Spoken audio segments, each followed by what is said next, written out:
Hey, welcome to EPN. My name is Victor Lucas, and we bring you the latest in everything cool every single day, thanks to viewers, supporters, and now sponsors just like you. Got a great comment yesterday from a person named Mustang, that sexy, chocolatey ASMR voice. I don't really know what ASMR is, but thank you, and here's your rundown. Speaking of sexy ASMR voices, the live-action Pokemon movie has found its Pikachu, and it might surprise you. Deadpool star Ryan Reynolds will reportedly voice Pikachu in the upcoming live-action movie Detective Pikachu, based on the 3DS game of the same name. At the time we're filming, the news hasn't been officially announced, but The Hollywood Reporter claims that Legendary Pictures has inked a deal with Reynolds to voice the iconic yellow video game character. You might be surprised why they got such a recognizable leading man like Ryan Reynolds, especially given that Pikachu sounds very different in the regular Pokemon series. The reason is that the Detective Pikachu game revolves around a different kind of Pikachu who has the ability to talk just like a human, which is why he's a detective. The movie will be the first live-action film in Pokemon history with flesh and blood actors appearing alongside animated Pokemon creatures similar to these live-action game trailers. Detective Pikachu was released on the 3DS in Japan last year, but it has yet to find its way to North America. We wouldn't be surprised if a Western version is released alongside the film. Shooting begins soon, with the theatrical release slated for late 2018. The makers of the Tomb Raider games are going to keep digging up treasure with Lara Croft. Square Enix has announced that a new Tomb Raider game is on the way. They haven't provided a title, gameplay, or any real details about what fans can expect, but in a statement they confirmed that a new Tomb Raider game is coming and it will be landing sometime in 2018. They also say that they'll be revealing the game shortly before launch, which indicates that this will probably be a smaller game, more in line with Lara Croft and the Guardian of Light, and not a AAA title like 2015's Rise of the Tomb Raider, but we'll have to wait and see. They also haven't said who's making this mysterious new game, so we're not sure if it will be Rise developer Crystal Dynamics or another Square Enix subsidiary like Lara Croft Go developer Square Enix Montreal. We'll have more details when they come in. Next year, we'll also see the release of the new Tomb Raider movie starring Alicia Vikander. That hits theaters in March.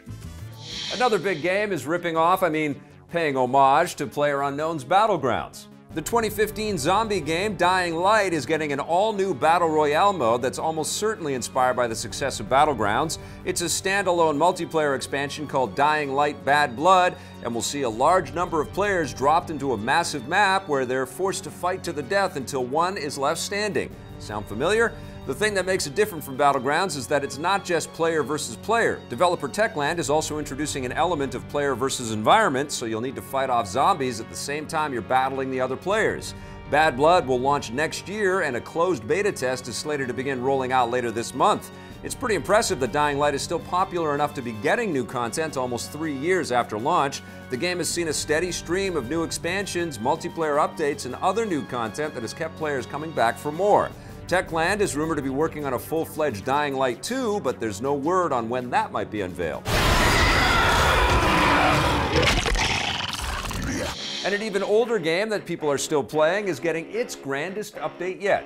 Rockstar Games has announced the all-new Doomsday Heist expansion for Grand Theft Auto Online, the multiplayer component of 2013's Grand Theft Auto 5. It gives players a series of new heist missions where they stop a mysterious apocalyptic threat from destroying the entire state of San Andreas. The missions promise to use every corner of the map from the ocean floor to the top of Mount Chiliad, and you'll be able to make use of all the zany new vehicles, weapons, and gadgets that have been released for the game in recent months. Judging by the trailer, this looks like one of the biggest and most outrageous expansions yet, and it's no secret why Rockstar is doing this. Like the makers of Dying Light, they've stated several times that the reason people are still playing the game is because of all the new content they've been releasing, and they don't plan to stop anytime soon. The Doomsday Heist expansion hits GTA Online next week. Winter is coming, but you're gonna have to wait a lot longer for that final season of Game of Thrones. It looks like the 8th and final season of the show won't be premiering until early 2019. That's according to actress Sophie Turner, who plays Sansa Stark. Speaking with Variety, Turner revealed that the final season will come out in 2019, with filming not expected to be finished until at least mid-2018. Try, please, for me. This seems to put to rest the back and forth speculation about when the final season will arrive. The show's producing team have stated that they might need to push it to 2019, but they've also said that it could still arrive in 2018, so these new comments from Sophie Turner are the first concrete information we've heard on the matter. 2018 might not be completely devoid of new Game of Thrones stories, though. I don't know what that means. Author George R.R. Martin is working on the next book in the series, The Winds of Winter, which fans are hoping will arrive in 2018. But then again, you never know. Looking ahead, HBO is developing several Game of Thrones spin-off shows that will continue the franchise after the final season, but don't expect to see those for a while. Mark my words, a dormant game franchise might be scribbling up something new. An all-new Scribblenauts game may be on the way. An unannounced release called Scribblenauts Showdown has appeared on several international ratings websites, with the developer listed as Fifth Cell, the same studio behind the previous games. The listing also claims that the new game is coming to the PS4, Xbox One, and Nintendo Switch, which would make this the first game in the Scribblenauts series for current-gen systems.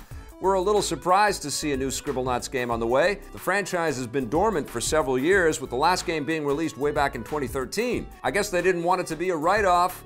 All of the Scribblenauts games revolve around the same basic premise. Players can make pretty much anything they want just by writing or typing its name, with the game having hundreds of thousands of possible items, all with different sizes and combinations.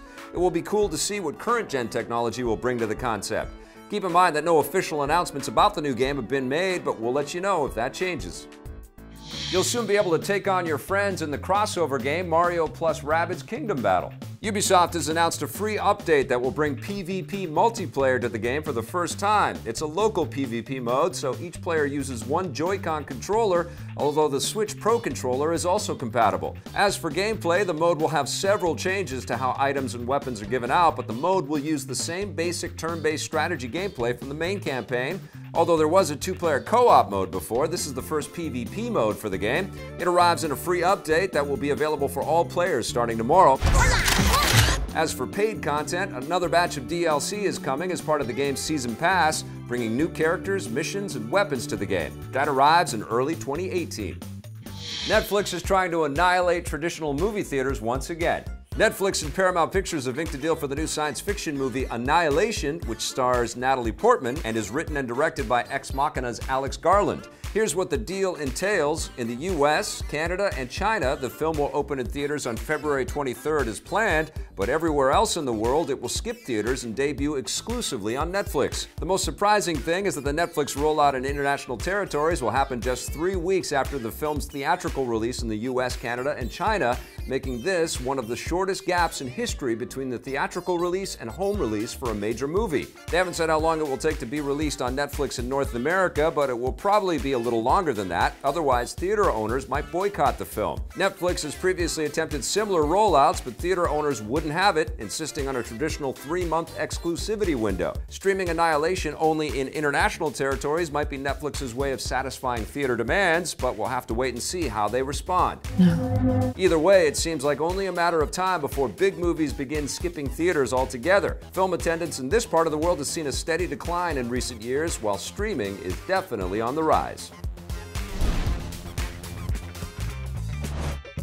That wraps up the rundown for today. We'll be back again tomorrow with a brand new episode. We've got lots of other material for you to check out, though, so please do that. And if you dig it, hit that subscribe button. You got to hit that little bell, too. And if you're so inclined, that sponsorship button.